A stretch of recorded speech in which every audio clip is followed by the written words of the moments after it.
I can hear somebody in the background. Who is that?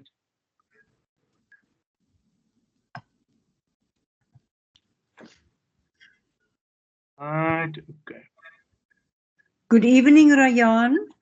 Tell you there. There's so many names on my chat. Chat.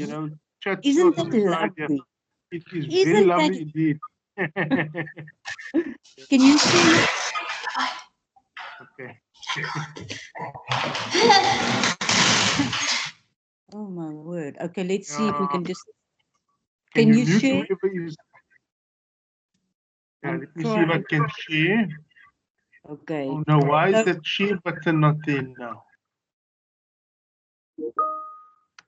Okay, let me just go and check. I thought they fixed it. I'm gonna quickly check.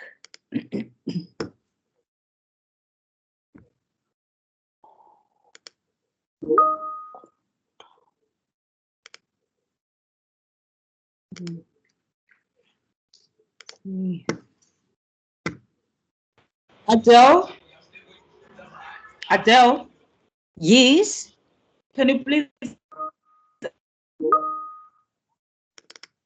So can I please?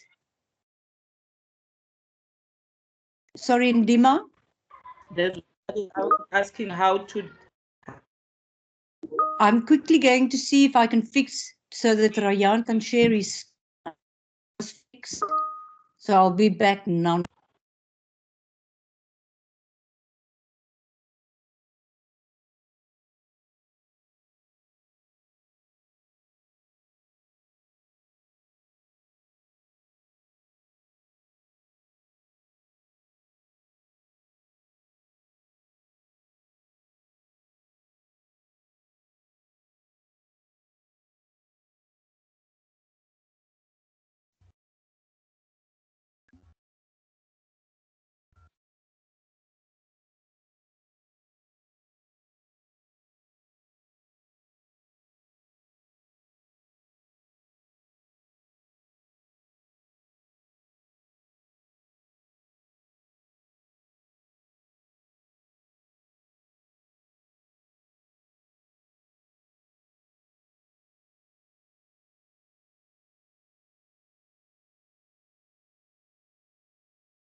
Okay, students, so I think what is happening is I'm trying to share information, my screen with you, but I just, on the icon on the top here, that screen isn't active, or that icon isn't active. So Adele is busy trying to sort that out. So hang on while she tries and sort that out.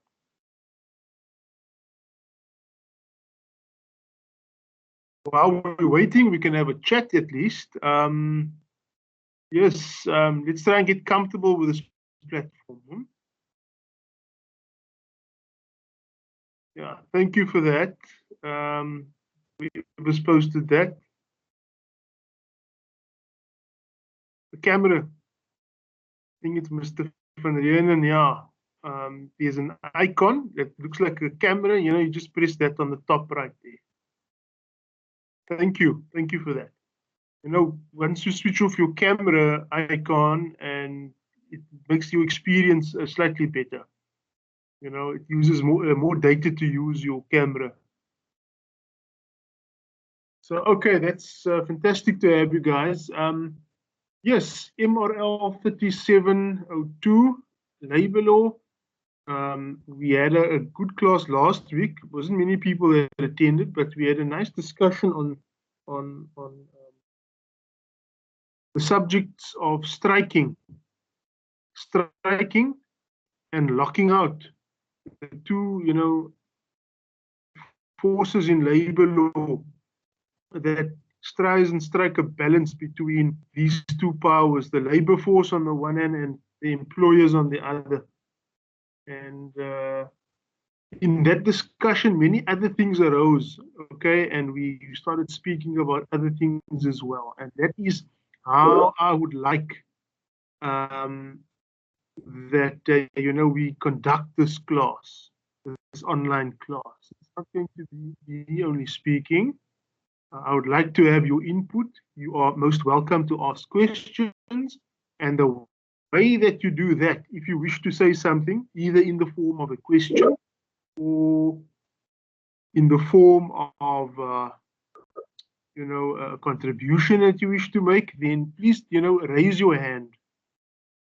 Some people are putting in comments and questions in the chat side, and the chat box on the side. Okay, that's fine. But what could happen is that if there are many of that, I might just miss it. So how we can do that, guys, is if we press the icon button and the raising of the hand, okay, which is also on the top right there, and you'll see a little hand. So if you want to ask a question or say something, press that button, and I will then, give you an opportunity to.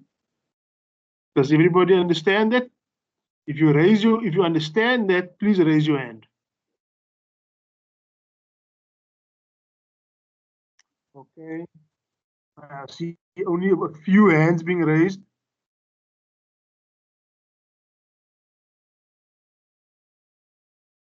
Okay.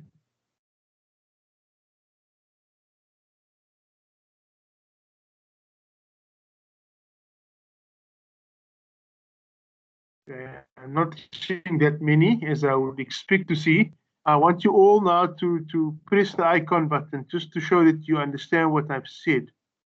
The hand raising icon button. That hand over there, for those who don't see it on their icon, please press it now.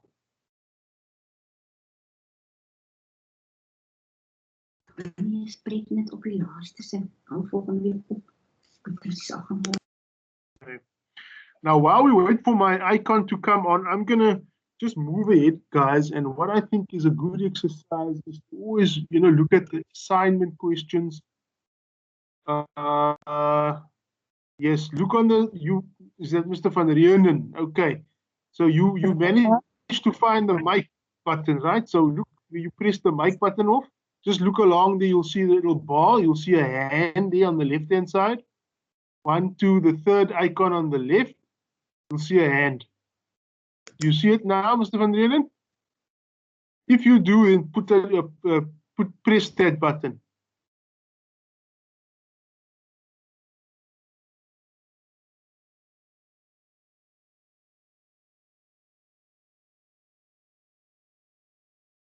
Okay. Fine. I think, okay, guys, you can now lower your hands. It's fine. I'm going to proceed nonetheless while we wait for the the share screen feature to start working. Ryan? Yes, Adele.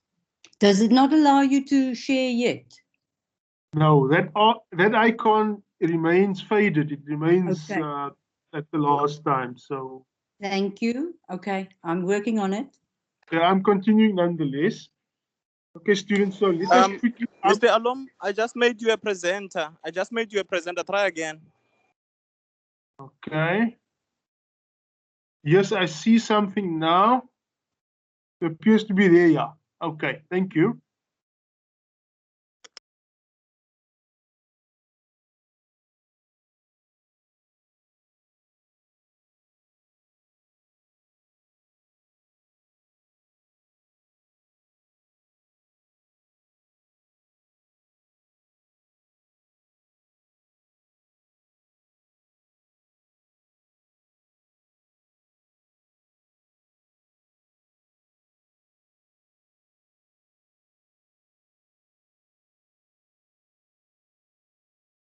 Okay, so we will start our discussion here, guys, with this question here, the restraint of trade clause.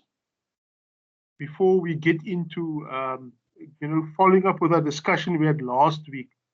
Why am I doing that, guys? Is because you'll notice that this course is a composite. It's made up of two parts: the collective labor law and the individual labor law. Right? There are other courses where you do individual labor law for the whole semester. You don't get tested on collective labor law in one paper. You get tested for each one individually. But this is an LLB course. It is a third-year course. It is a course, naturally, if it is third year, that already there's some assumption that is made that you know certain things about law already. And it's a lot of work that they're condensing here. They condense it. So we need to jump between individual labor law and collective labor law. All right. And that is why I'm doing that, just to give you an idea. I'm also going to mention some study methods, if we find the time, how you should actually approach the subject, because of now all the, it's so condensed between the collective, the individual labor law and the collective labor law. So we'll turn our attention to this little question here, which is, we first find out if you guys can all see that. Can you all see my screen, guys?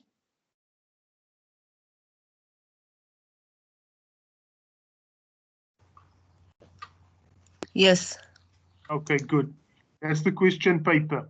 Who was here in who was in last week's class?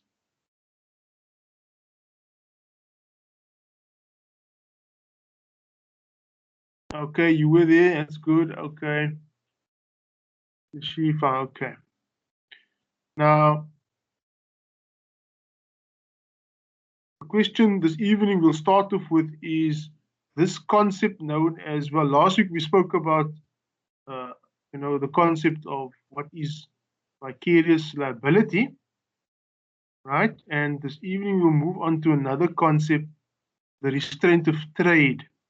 Now, those of you will have a chance, if you're having difficulty understanding what the doctrine of vicarious liability is about, this time we'll go into it. Okay, we can conduct these online sessions in a way that suits you. Okay, so if you want something that needs to be covered that you're having difficulty with, just mention it, and then we can take it from there.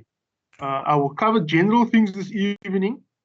I also want to tell you these private sessions or one-on-one sessions that you can ask for. Okay, areas perhaps if we're using these group sessions to cover certain parts of the work, but if there are other parts of the work that you're having difficulty, you can book a session, okay, to have a short session, discuss how we can further assist you with those difficult parts.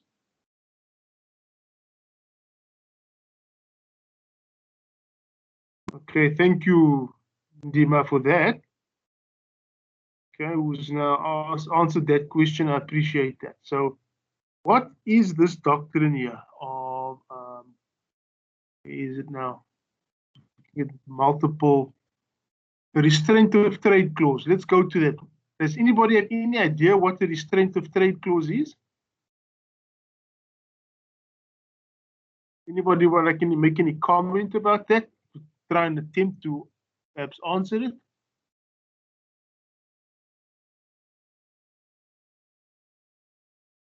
No?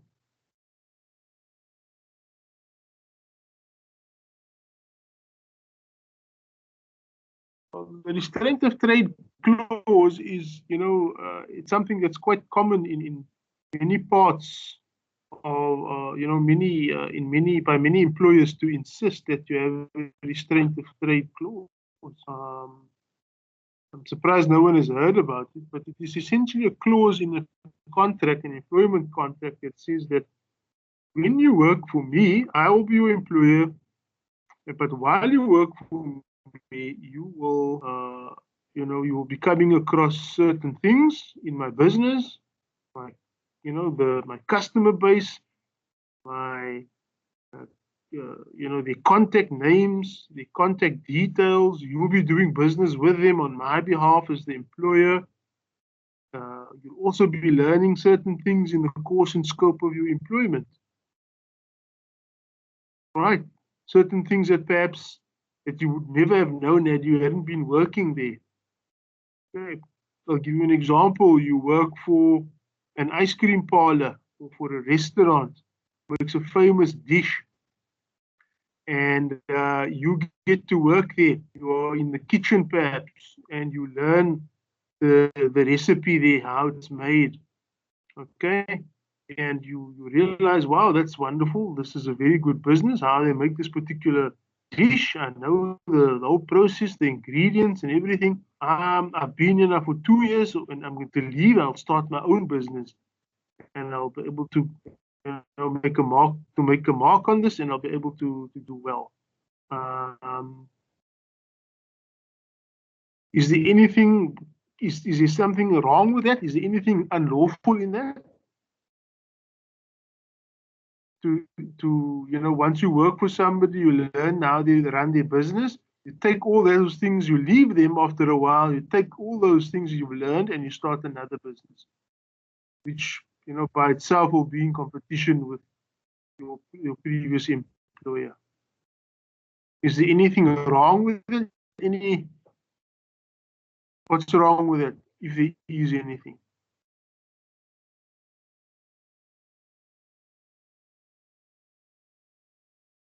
Kind of quiet out here, guys. Please, I'd like to hear.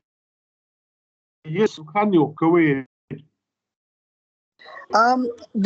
What is wrong would be that it's putting a limitation on a person's freedom to trade, but the court then has to make establish whether this is an unreasonable limitation that is being put, or whether it is reasonable. Yes, okay. So the thing is, that is, you're on the right path there, quite far on the right path there, you know? But the thing is, so you're right. Firstly, there's nothing stopping you to compete with somebody in the same business, right?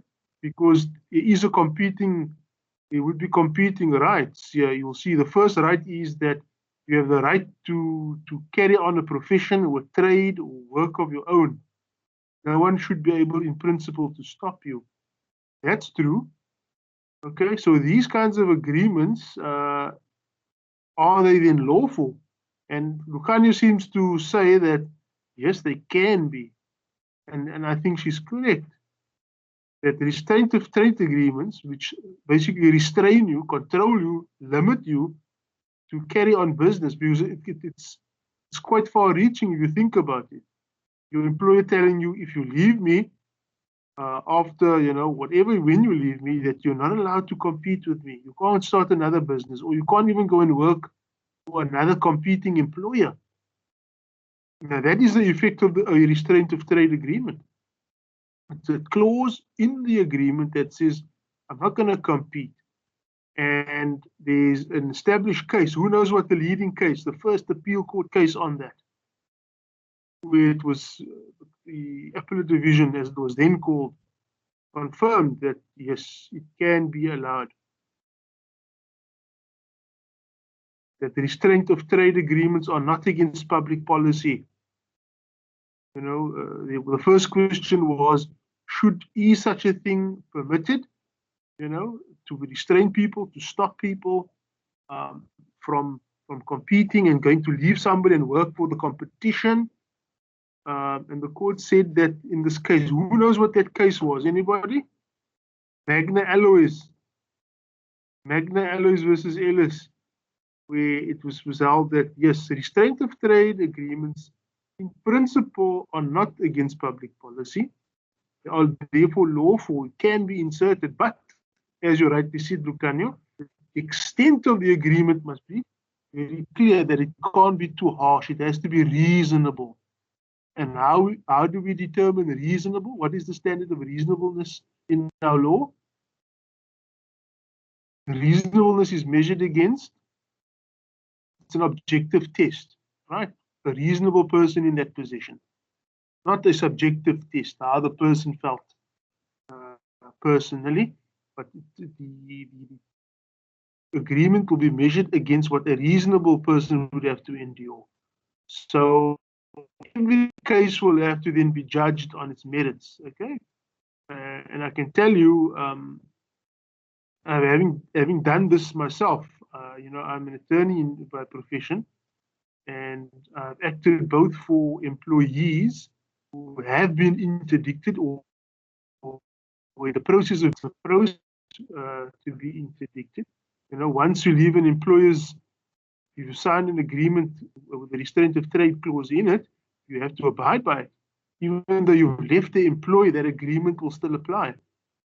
Okay, you may have severed your ties in terms of employment, but you still have obligations towards that employer, your ex-employer, in the sense that you will not continue in competition with him.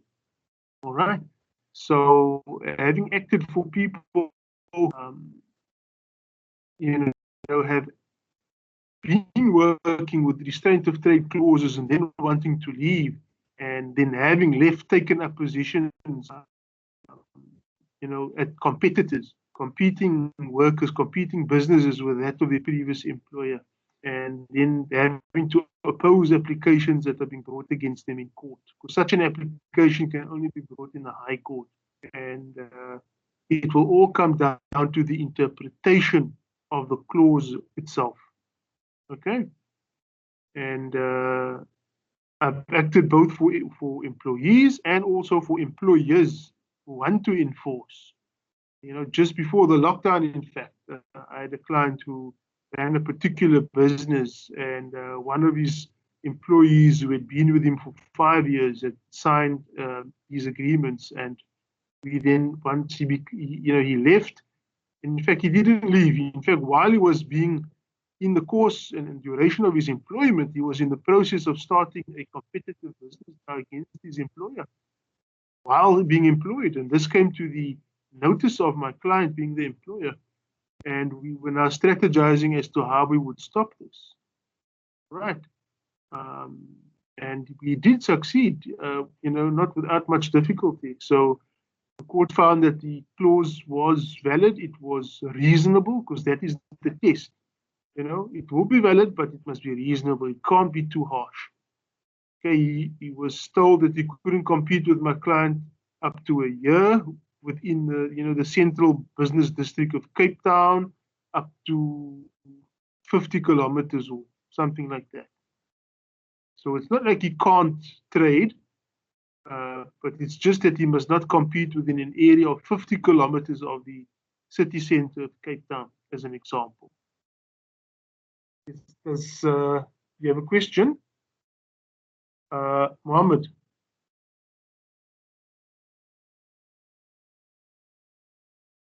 Because your hand is up, I see.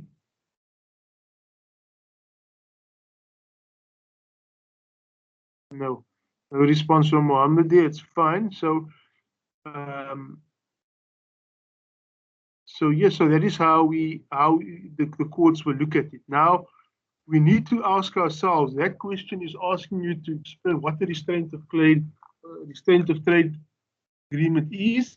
And although you are correct there to say that, you know, generally speaking, it is, you know, the reasonableness of the term that the court looks at. What else? There are a number of questions. In fact, the textbook, this textbook I don't have for this course, but this was my textbook, Essential Labor Law. What, you know, when I was a student many years ago, it was Christoph Garbers who still was a co-author of this book, but you now have it, Essential Labor Law. I don't know what edition that is, but in essence, the same thing. You know, the courts have said that you need to ask, what must an employer prove? If you are going to, imagine you are an attorney that has been approached by a client who says, I want to stop this worker. He's signed a consent, rather a restraint of trade agreement with me. He's not allowed to do the following. Now, what do you need to prove to enable the court to make an order to restrain that person, to grant you interdict application? It's an application for an interdict in terms of which the employee will be restrained, but there's a couple of things that you need to prove as an employer. Who knows what that is? And that typically, because the same question, guys, can be asked for 8 marks. In the assignment, it's been asked for 4 marks, but in the exam, it's quite possible that they could ask a similar question, 8 marks. So, what, from the employer's point of view, do you think you need to prove?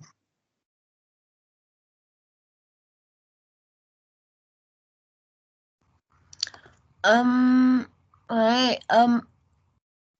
don't know if I'm correct, but the textbook says at least in Basson versus Cholwan. Yes, the Cholwan case, yes. They set the following test for this. So then they said, is there an interest of the one party which is deserving of protection at termination of the agreement? And is there an interest being prejudiced by the other party? And weighing up qualitatively or quantitative the interests of the latter party. So should it not be economically inactive and unproductive? And also looking at public policy, if there's a relationship between the parties, which should require the restraint. That if I summarize this. Yes, kind of, yes. Those are the 4 requirements in Cholwan. Yeah. Okay. The primary thing the court looks at is, why do you as the employer want protection? I mean, the employment market is already so bad as it is. People are struggling here to find work. Then you want to stop somebody from working. What is it that you have? So you can't, you'll have to, in addition to, we know as a general rule, and from Magna Alloys versus Ellis, the Supreme Court, the AD as it then was, has said, look, these things are permitted, but now in addition to that, restraint of trade clauses are permitted in contracts, but you need to prove, you need to show that you have something that's worth protecting, also known as a protectable interest. Okay, because that is where the fairness comes in.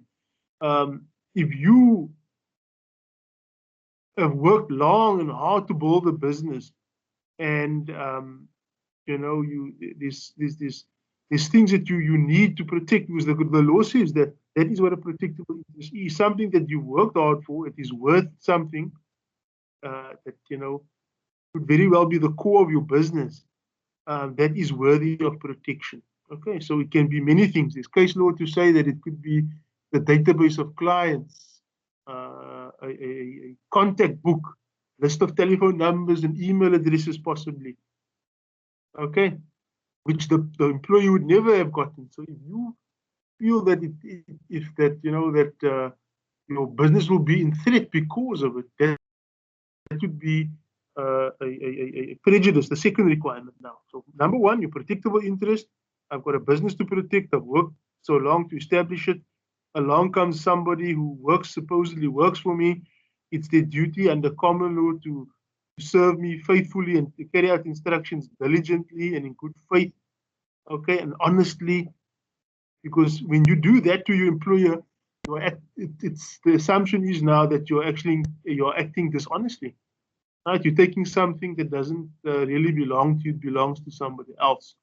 Although it's things that you don't consider to be material, but it is important.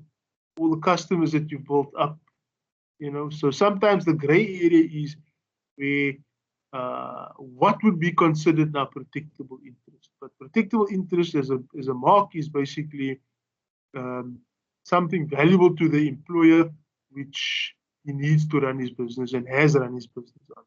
Okay? And the fact that somebody just takes it away now, that's the prejudice, okay, which is the second requirement. That's the prejudice. And then the court must weigh it up. Okay, you know what, that person has worked for you for a year. The person could argue, the employee could argue, well, I've also brought business. If it wasn't for me, the protectable interest that you as the employer think you have, may not be that much. And I've also brought in business, you know. So that is some of the defenses now when the court has to weigh up those the prejudices now. Protectable interest versus the party's right to also to work for himself.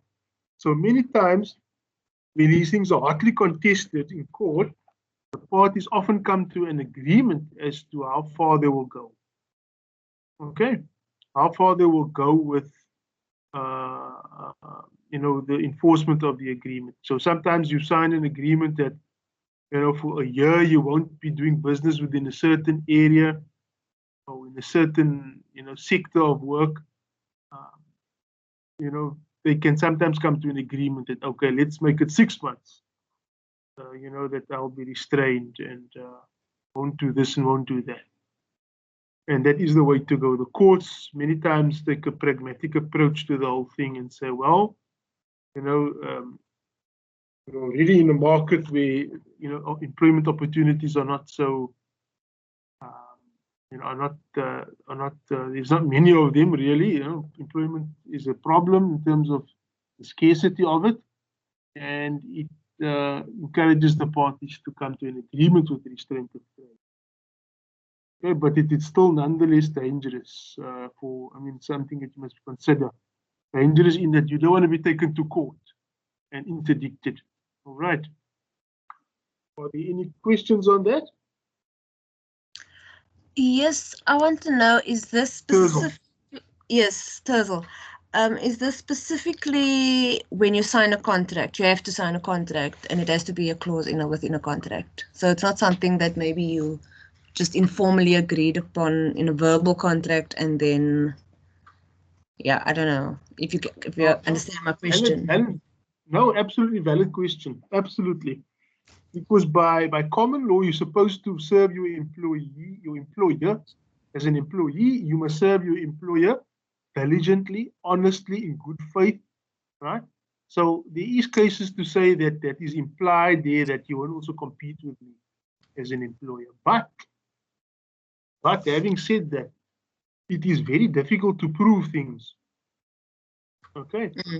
And many employers actually, you know, they give up the chase when they realize I don't have such an agreement in place with my employee. Okay. Mm-hmm.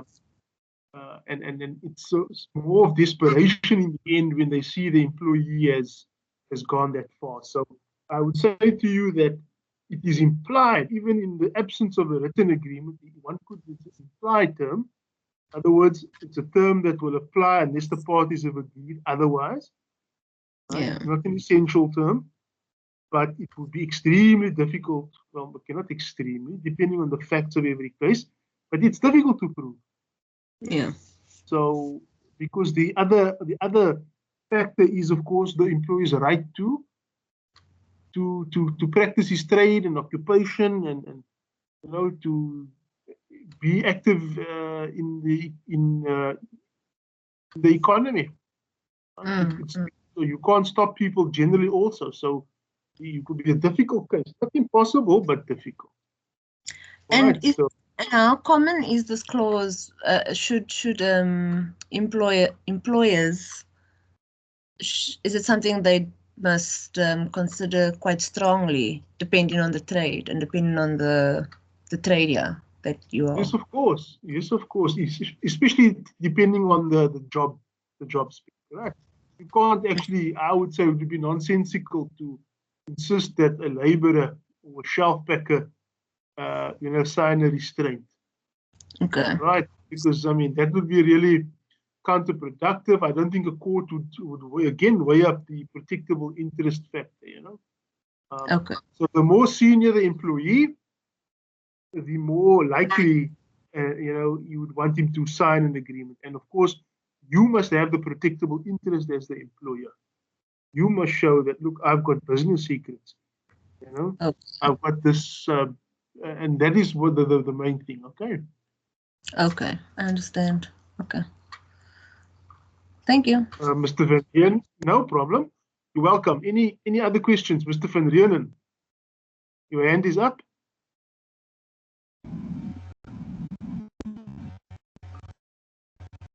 Okay. Can you hear me? Hello, can you hear me, guys? I can hear you now, yes? Okay. I just want to find out. In a previous company I work, they employed a senior manager. The day when the restraint of trade clause was also in there, because he needed the job, signed the contract, and about a year later, he probably saved enough money to start his own business, but he couldn't because of this clause. And when he went, they told him you already signed clause. So I just want to find out, in terms of that, is that even, I don't want to use the word legal, but the way that employer done it, because they know you are desperate for the job now, they put that in your clause. Yes. Is that fair, or is that even? I mean, from that point, I didn't understand it so well. Can you just explain to me about how did that work? Just let me get clarity on that, Mr. Van Reenen. Are you saying that it was not there before, but they then afterwards asked him? No, he signed the clause when he started because he was in the same type of industry, but then he lost his business, so he went to work for another business which was more or less similar to what he had, but he had to sign that clause. Okay, and after so about now, a year. Yes, now I understand you. Okay, you see, negotiations with your employer at the very beginning is important, but it is not normally an equal, or both parties are not on an equal footing when it comes to bargaining position. All right, the employer does hold the upper hand when you start out. So many times they can insist that you sign it. It's not, remember we said it's not by law considered unlawful to expect a restraint of trade agreement, right? It's not unlawful, it's not wrong, it's not against the law, as long as it is reasonable in its application. It can't be deeply prejudicial or burdensome to an extent that the person really, loses all his rights to exercise his right to pursue a career or to pursue a trade or an occupation. Okay, so that is, unfortunately, he will have to stick to that, if he hasn't negotiated that away. The thing is, where the challenge comes in is when at the time that they signed the agreement, there was no such express clause, okay? And only you can have the verbal reliance on that implied term. And the employer afterwards now wants people to sign addendums, additional terms, and say, well, we want you now. We never had restraint of trade clauses before, but now we want you to sign them. That does happen. And I know of clients who have had that situation before. So, we have to advise the client, also the employer, in such a case. What do we do now?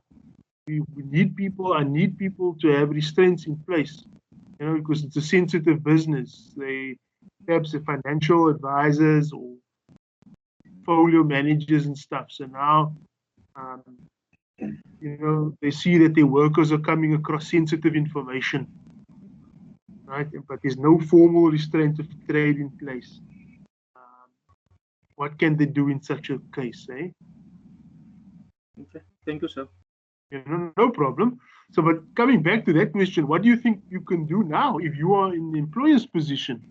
Don't have restraint of trade agreements, but you need them now. But the employee refuses to sign. And says, well, no, that was not part of the job specification or the job description.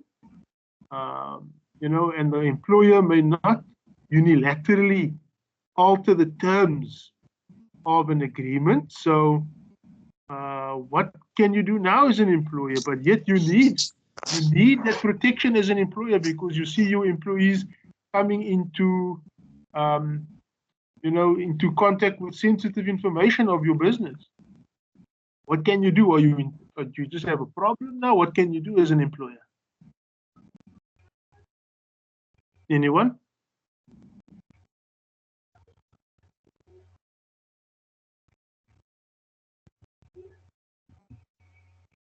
Okay, so what one could do is that, you know, you don't have a restraint of trade, the employee's been working for you and you need it now. They refuse to sign, you can't basically compel them, but, you know, one of the things is that there's a method that one could use as an employer that, you know, the inherent requirements of the job are that, for example, I need to protect my interest, and that you won't be able to offer you this job any longer. It will become redundant if I keep workers there who do not, you know, who do not have well, can't enforce, you know, restraint of trade clauses against. In other words, I can't, so I will have to change the job description and offer you the position now again. And if you refuse to accept it, and then I can say, well, then I can't continue paying you or continue maintaining you in this position unless you take up this new position, which will include a restraint of trade.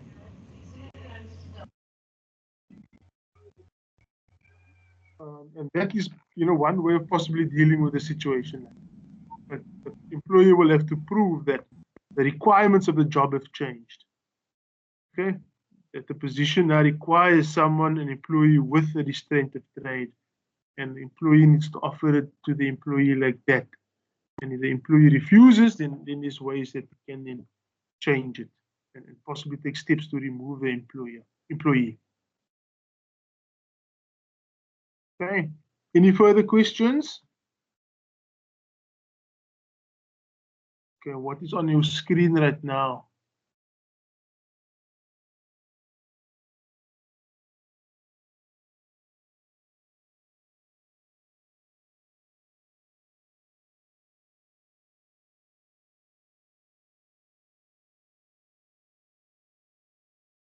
Yeah. Trying to post something up here.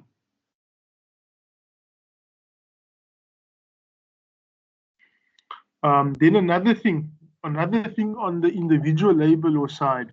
How have you guys managed to understand the importance of making a distinction between an employee and an independent contractor?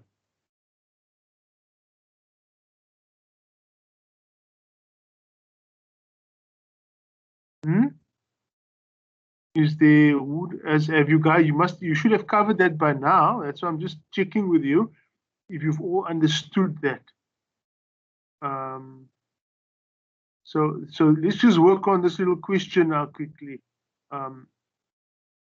Is it important? Let me hear your feedback on it. Is it important to be considered an employee rather than an independent contractor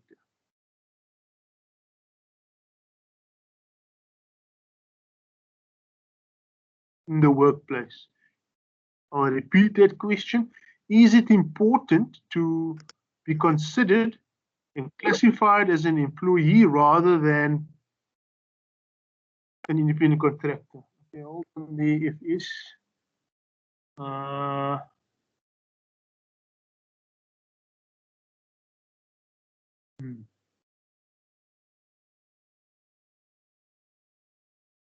Yeah, I don't know. How's the sound quality, guys? You must please tell me if you're having a sound problem. There's a student here, Mr. Scholz, who's having trouble hearing anything. If you can hear me fine, please put up your hand. I can absolutely hear you fine.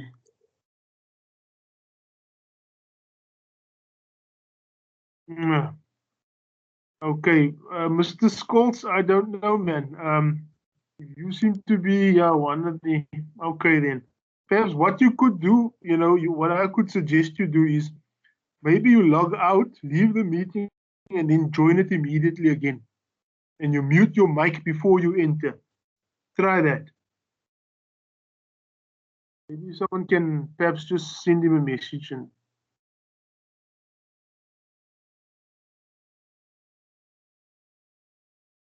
all right.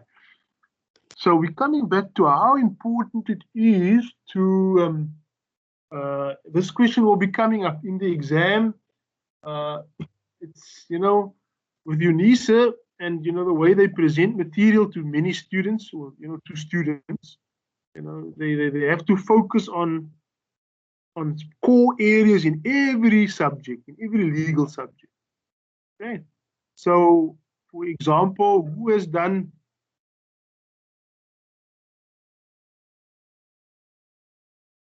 another message here? Okay.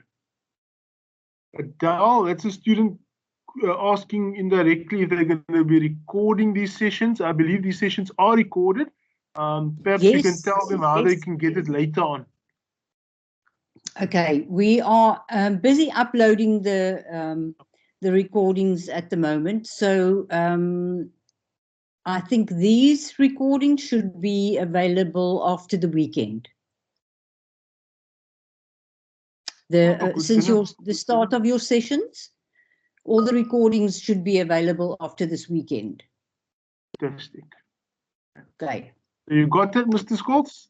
After this weekend, possibly next week, these recordings will be available. Now, coming back to that question again, we're still in individual labor law. Later on, we'll try and touch up again and catch up with the collective labor law side. This is a lot of work. You must be under no illusion that this is a lot of work, this course, okay? And I know the senior students, it's a lot of work. It's broken up into two courses for the BCom degrees and for other courses, for other degree courses, but in LLB, they condense it into labor law, and it's a lot of work. Please don't underestimate it. So coming back now to the question of the independent contractor and employee, my question to you was, would it be better to be classified as an employee in the employment in the employment world, if you are loosely saying working for somebody? Would it be better to be considered an employee or to be considered an independent contractor? Balo, please, yes. You have your hand up.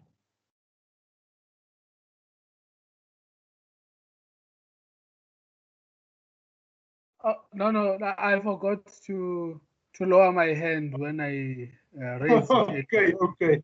You're standing up there, we've been there with your hand up all along, no worries. Okay, yeah. So okay. 1 second, guys. Will you excuse me for 1 moment? I just have somebody calling me. 1 moment. I'm sorry to do this. I don't normally, but this client won't go away. So just give me a second.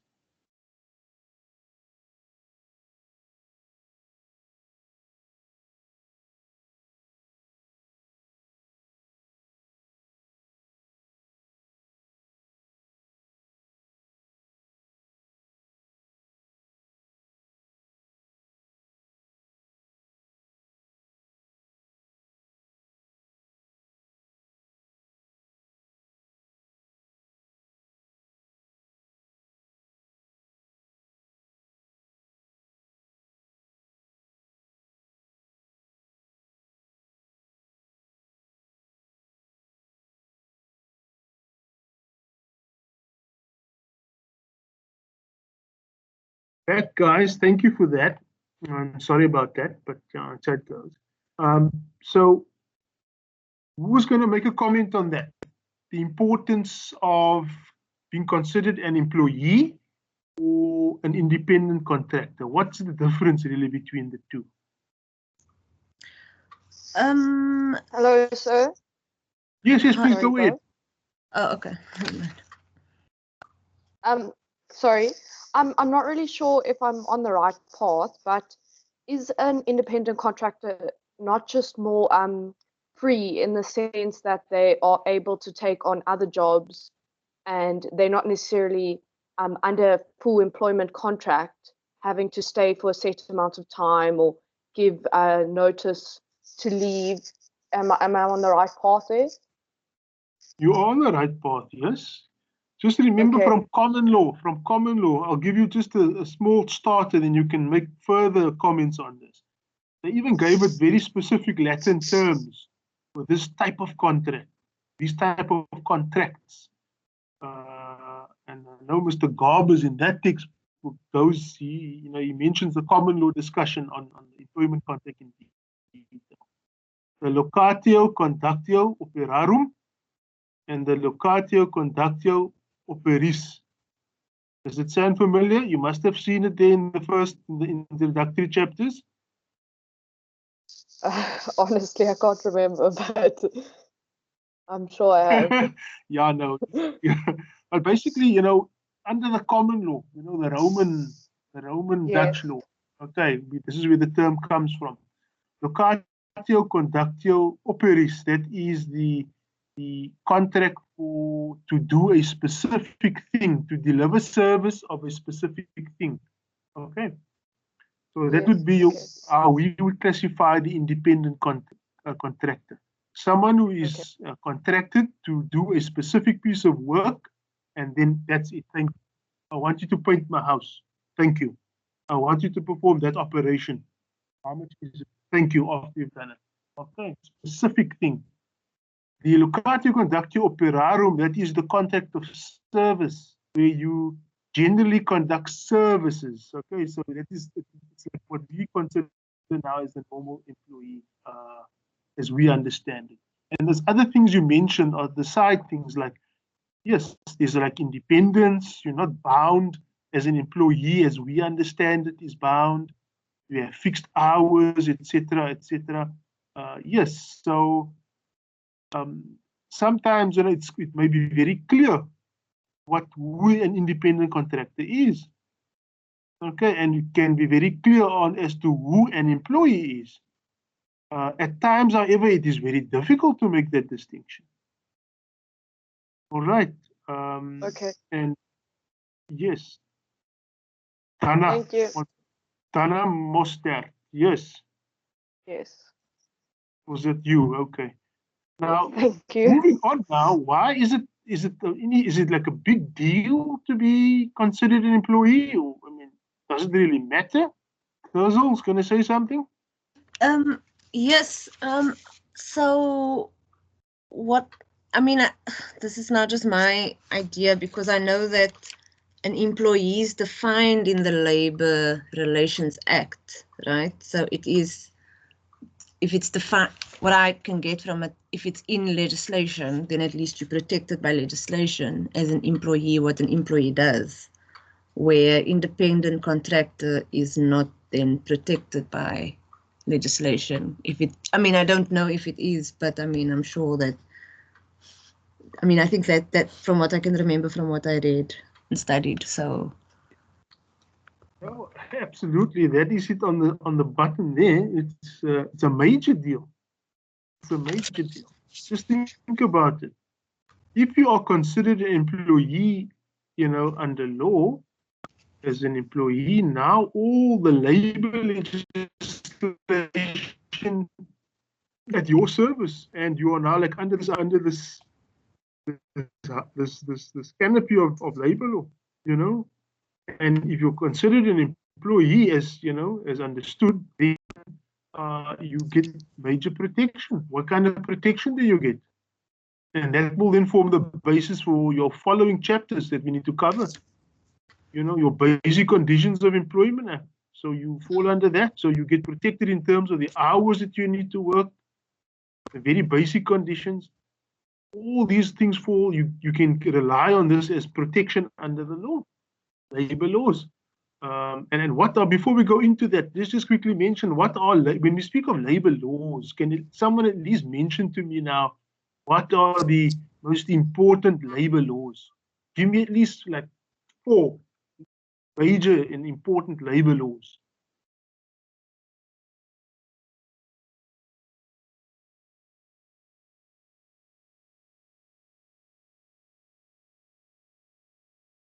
Mr. van Reenen, yes. When you say labor law, are you referring to what is called the basic Labor conditions of laws. employment? Yes, I'm referring to that. Okay, so that will be one. So I think it's important. That will Basic be Conditions one, of yes. Employment Act. Okay. Anybody else? Right. Can I give all four? Yes, yes, yes. Anybody else? It's good. It's the basic conditions of employment, employment equity, and the National work. sorry. Yes, and the national. National what? what? National minimum What? wage. Okay, National. yeah, that's not, yeah, that is important in one way, but yeah, you know, yes, it's an important piece of legislation under labor law, yes. But it's the big daddy, nobody's mentioned the big daddy. Labor Relations Act. The Labor Relations Act, right? That is you see, remember the common law, people. The common law is the law. What is the common law? When you speak of the common law, the common law, just to refresh your memory and not to wait too long on you guys for a response. And remember, the common law is the writings of the Roman Dutch, the Dutch jurists, the Dutch lawyers, okay, who wrote on the Roman law texts. Can you remember all of this? You're all LB students, right? Perhaps maybe a BCom student there, one or two. But the majority of you, I understand, are LLB students. So you will recall that it is the Roman law that was founded. Remember the Corpus Juris Civilis of Justinian? It was revived in the 11th and the 12th century, which contained like the historic records of almost more than 1,000 years of Roman law legal history, right? And that was recovered and revived, you know, in the 11th century in Europe, where people didn't have developed legal systems. And when they found this, they found it very interesting, and they adapted it all over the European countries. And the Netherlands was one of these countries, right, that started restudying Roman law.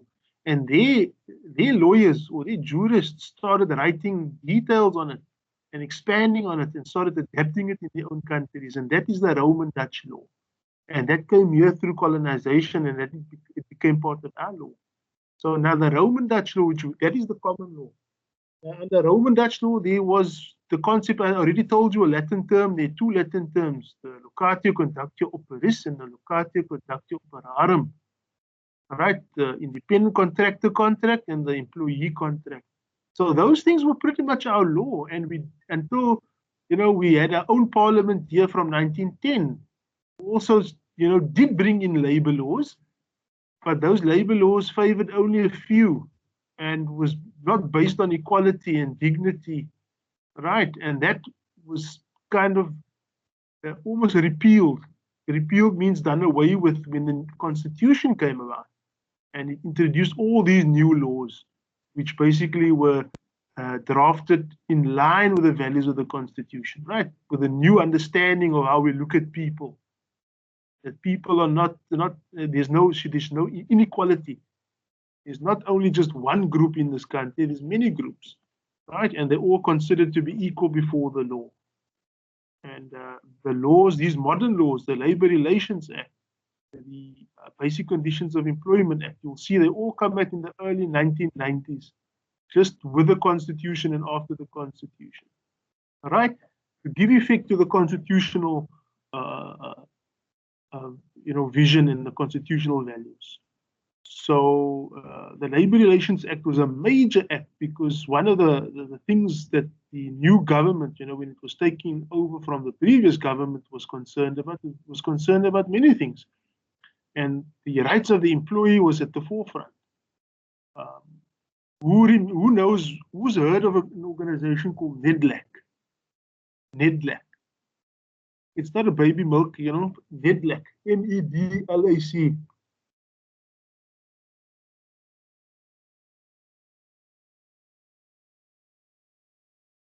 Nobody's heard of NEDLAC? I've heard of NEDLAC, but I can't remember what it stands for. I can't see who's speaking here now. Who's speaking? It's Turzel. I can't remember what it stands for, but I have heard of it. Okay, now we'll come back to you, but who's this here? GR. Mr. Van Reenen, yes.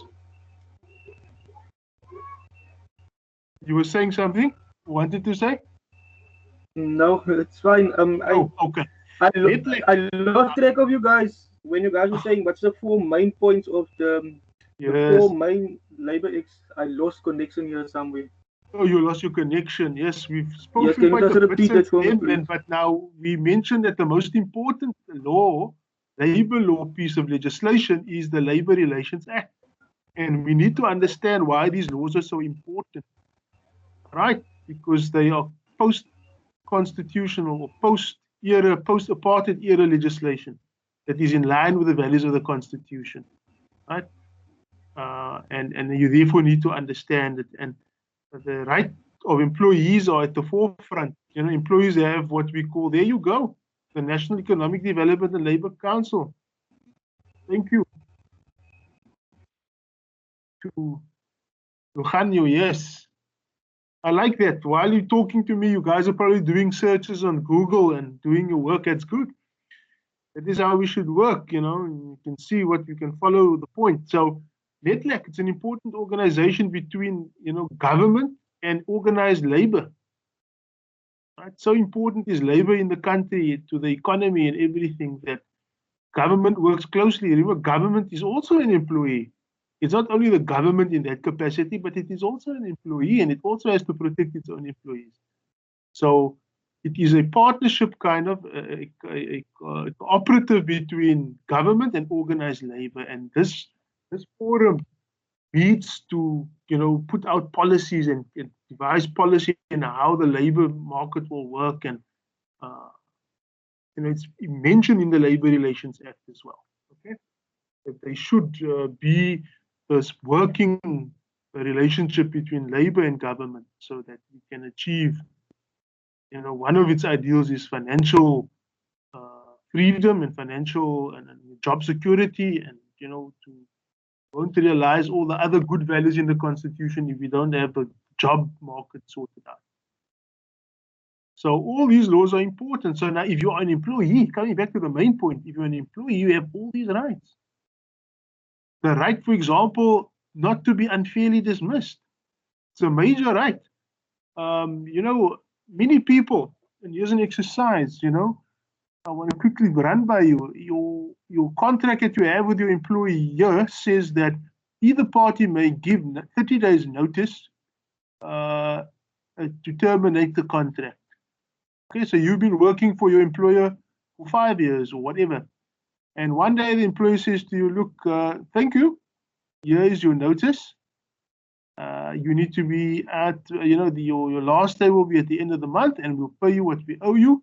Thank you and goodbye. Now, the contract does say that the person can be given 30 days notice. Is there anything that anybody wishes to comment on that scenario?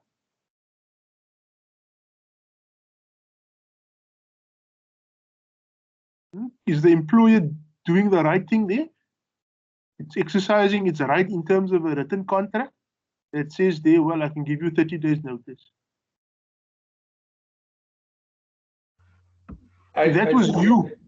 Yeah, Yes, I think yeah, I think that part that you can exercise this 30-day notice, but that it just give you your money that for that 1 month is, Yes. I think, is probably not correct. Is he not supposed to give you an X amount for every year that you worked? There's some way in which this had to be calculated so that the employer would get to a particular amount and not just shortchange you per se. I don't know, I'm just thinking along that line. Yes, absolutely. That is what you would get as an employee, yes. But even that is a sort of a given. The thing is, the Constitution, or rather the Labor Relations Act, says that everybody has the right not to be unfairly dismissed. And to be unfairly dismissed means that you cannot dismiss an employee unless it is substantively and procedurally fair to do so. We'll come to that in individual labor law when we will deal with things like dismissal. So, in other words, what it means simply is, sorry, Kenneth, yes.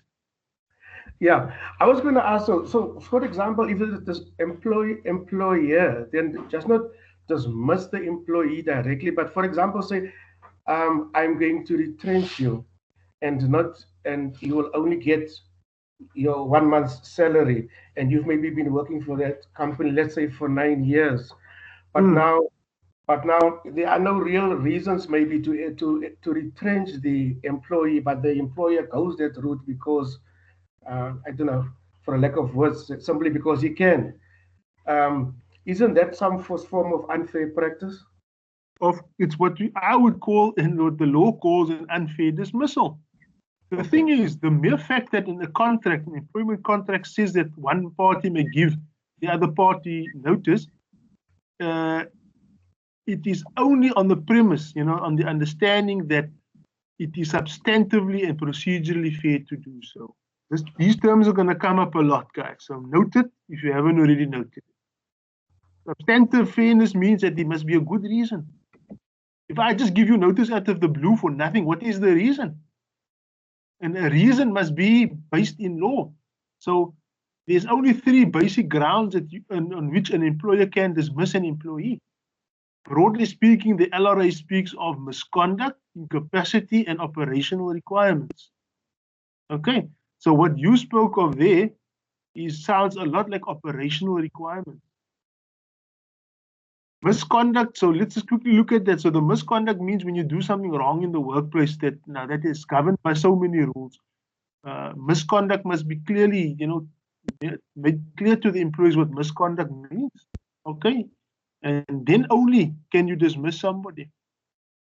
You'll have a reason. Will it be substantively unfair, or substantively fair to dismiss that person?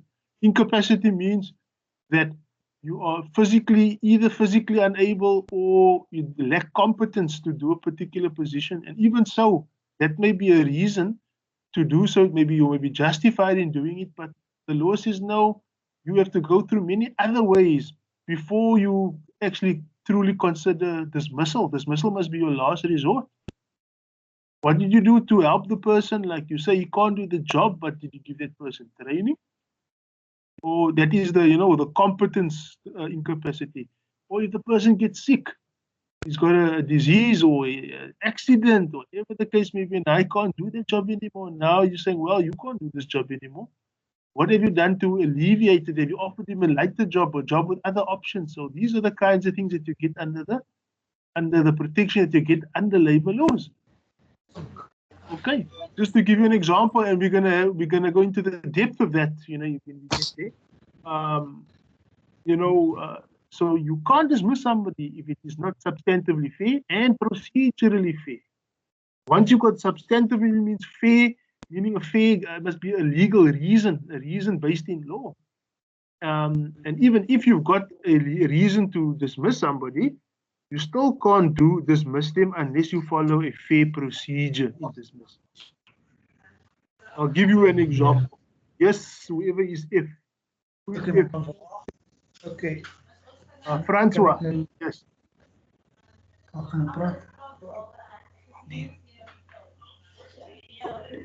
Hello? Hello, yes. Yes, you wish to say something, Francois? Yes. No. I just managed to sign in, so I'm going to mute. Okay, I see it there. No problem. Okay, just put your mic on mute then. Thanks. Yes, I'll do that. Thank you very much. Then I was giving an example, trying to make you explain. I'll go through that in detail when we get there. But you can't dismiss somebody without a legal reason. Simply giving a person a notice is not enough. There must be a reason for that.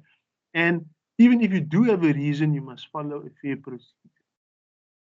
Okay? If you don't follow a fair procedure, then you have dismissed that person unfairly. And that person will have recourse against you. The employee may have recourse against you. I'll give you an example. If you have a little shop and you employ cashiers, people who handle cash, and you catch one of your cashiers, blatantly they're taking money out of the till and putting it into a pockets and stuff, and you catch them red-handed, is that a reason to dismiss that cashier?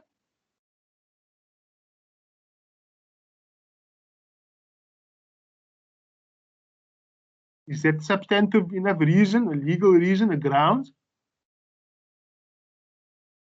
Yes, yes. It's misconduct, right? Being dishonest and stealing or whatever, it's wrong, right? That will be a recognized ground. So, fine.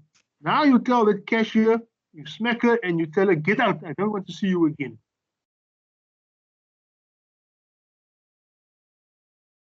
Is that a happy ending to your story there now as the employer? No, that's procedurally. No. They need to pay now. No, right. So if you tell, even leave the smacking bit out, you just tell that person, get out. I don't want to see you again. Now, It's still procedurally unfair. yes. So what Still should you have procedurally done? unfair. What does procedurally unfair mean? What does procedurally unfair mean? The procedure wasn't done in a fair manner according to the law. Yes. So yes, procedural fairness means that a person must be given an opportunity to present their side of the charge, because you're saying that they committed misconduct now, right? In essence. So don't you want to hear their side of the story? You must give them that opportunity. You must call them to a hearing, what we call a disciplinary hearing. And at this hearing, the person has got so many rights also to be given fair notice and to present evidence, to know what the charge is, for witnesses, to challenge the evidence that you bring against them. And, you know, it must be heard by somebody. And if the procedure then is, you know, that you must be found either guilty or not of these charges. And then once you've been found guilty or not of the charge, you must now, the employer must decide what is an appropriate punishment. All right. And your policy in your workplace should say, for charges of misconduct like this, the punishment is going to be dismissal. All right. So in broad terms, I'm basically telling you what we will be covering when we get to dismissals. Okay. And the right not to be unfairly dismissed. So look at that. That very lady, that cashier that you chased away for stealing, when she did catch her, the camera, but she can, if you tell her to leave, then she could take you to the, what could she do now? Yes, Kenneth. CCMA. CCMA, right? The CCMA, which is a council there that will hear disputes for employees. Okay, for many other things, we know what the CCMA can, what the bargaining council can do, and she will say, you know, what this person's, you know, chased me away, and we'll hear the case eventually, and it will be found that you didn't follow a procedure, and therefore you substantive procedure.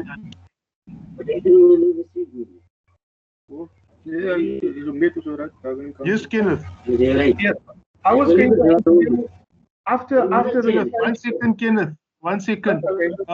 Can Mr. Van Reenen, can you switch off, mute your mic, please? Thank you. Yes, Kenneth. All right, I was going to ask, let's say, for example, after the sanction and the person, as the employee, has been found guilty. Yes. Isn't there an appeal process after that? If so, what is the duration? I just need some guidance on this. What is the duration when there's an appeal process, even maybe prior to before it going to the CCMA? Yes. Now, you see, the appeals process is not absolutely necessary. It all depends on what the employee has in the disciplinary policy. Some employers don't have big provision for appeals in the disciplinary policy. An employer should have a disciplinary policy. It should have many kinds of policies on different questions in the workplace. And it must have a policy on incapacity, on misconduct, on sexual harassment. It must have all these kinds of policies, to follow, and then the employee, so that all the employees know what they should do and what they shouldn't do.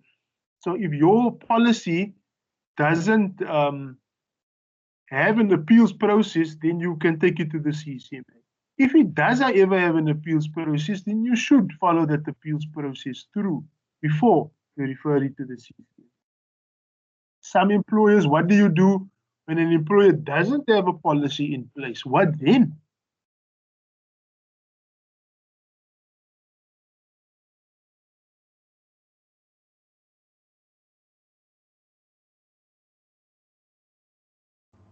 What then in such a case? What? Yes, and then what will happen now? You see, the CCMA will ultimately be the decider of what would be fair, and the Labour Relations Act says that employers should have a policy, but if they do not have a policy, the Labour Relations Act has, guidelines and as attachments next to it, attached to the act is, what we call best practice guidelines. And it will then, which gives you guidelines what a good employer will have. If they don't have any policy on a certain issue, then it will read into what it considers fair. The World Labour Organization's got policies. The World Labour Organization is like a UN body which provides guidelines, to what is considered fair labor practices on all issues. So South Africa has adapted that in the Labour Relations Act, and it will we measure what is considered fair according to those guidelines. Okay, so ultimately, if you say, well, thing is you must do things in detail as an employer so that you know what your employees know what is right and what is wrong. Okay, so I've mentioned all of that to make this point, guys, that you as an employee have all these rights. So it's very important that you then be considered an employee. That was the first question, wasn't it? You can see you're protected under the Labour Relations Act. You're protected under the Basic Conditions of Employment Act. You're protected under the Employment Equity Act.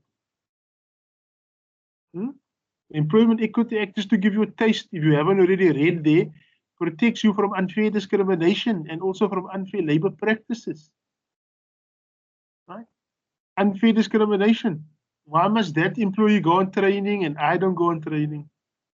Why was I not promoted and others were promoted? Why was I demoted? You're of a particular religion, you wear a scarf on your head. The employer says, no, but we can't have staff wearing those scarves on their heads, females.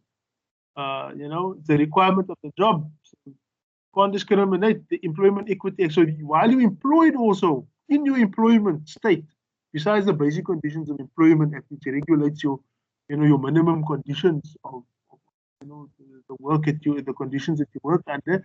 Here we have the way the employer treats you. They can't discriminate against you unfairly. Okay.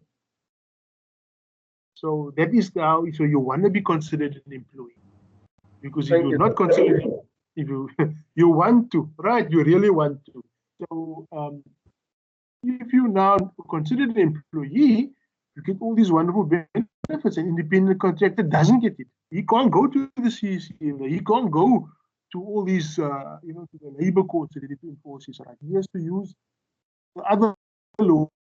He has to go to and has to enforce his right there, which employers had to do before all these labor laws came into place, and go through all the time and the expense of trying to enforce their rights. So with the new laws, the new labor laws, there's a whole system of protection and convenience for employees.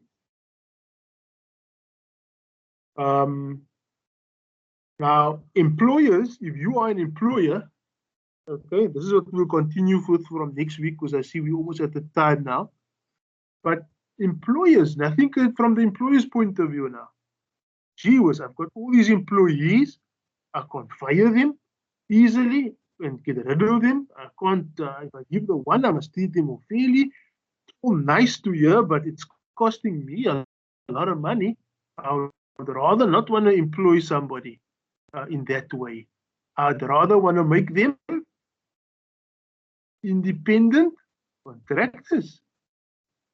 Right? I'll rather try and disguise this whole thing and make it look like they are independent contractors, although, you know, we examine the true position. You know, is this really an independent contractor or an employee? And that is the other thing now, which we will touch on next time. Or if you wish to set up, you can set up a private session, you know, to deal with the things that you're having difficulty understanding. Just you can keep in contact with people from the learning center. Okay, guys.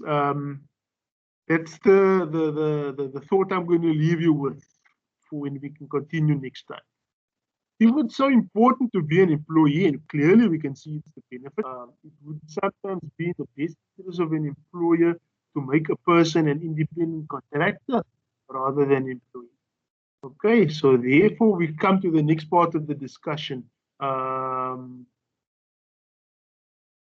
You know, when and then how easy or how difficult is it to decide if a person is an employee or not? Okay, employers do and have for many years given people the label. They'll typically give you an example. They'll employ you for 3 years on a fixed term contract and say, well, you know, you're a fixed term worker now. You'll renew your contract every 3 years, or even a 1 year employee. Right? You're working day in and day out like in all the other employees, but your contract gets renewed every year. The time comes next, you work for a few years, then 1 year they tell you, no, we're not going to renew the contract anymore. Well, you can't go to the CCMA apparently because you are an independent contractor. The employer is arguing, I don't have to pay you all those benefits out like severance pay and all this and that. You're just an independent contractor, so I'll pay you your last salary, or not your salary, but your last monthly payment, and that will be it. Okay, so we will take that thought home with you, and we'll prepare on that for the next session. All right. Thank you very much. That is our time, guys. I hope it has been helpful, and I hope that I can hear from you. And if there are questions that you have, you know, you can post them up here and we can deal with it.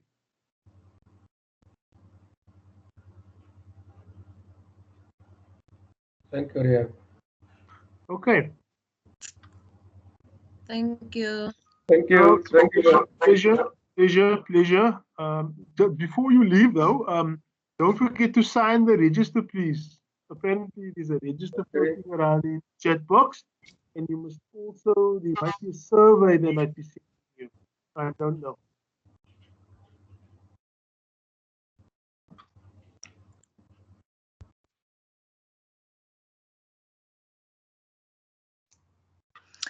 I have a question. Well, I missed last week's session. Will that be also on, the recordings? From next week, apparently, Terzel. That's what the Dell said. So I hope so. Yeah. Okay, okay. Thank you so much. And is every session like next week? Is it also Wednesday at 5:30? For this, it's not Wednesday. It's Thursday. I mean, is today Thursday? It's Thursday. Yes. Sorry, man. No worries.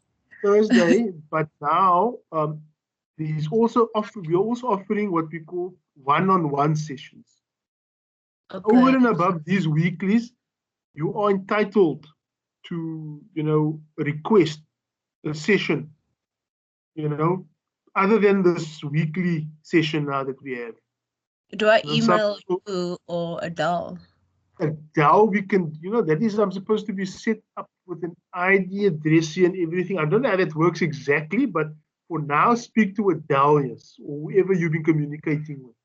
There's apparently request forms that you complete and say, well, I want to speak with I want a meeting, I want a session, a consult with the facilitator for this course, you know? Okay. And cool. Then you must just give a summary, short summary about why you want it, and then you know, that gets sent to me, then I book you a session, and that lasts for about 30, 40 minutes. Okay, cool. Thank you. I would think that perhaps get together with your colleagues, with your fellow students, and then if you feel, look, there's an issue we're having with one part of the work, why don't we do a group session or something, you know? That could be helpful. Yeah. Instead of me repeating things. Okay, it's time to go. Go well, guys. See you soon.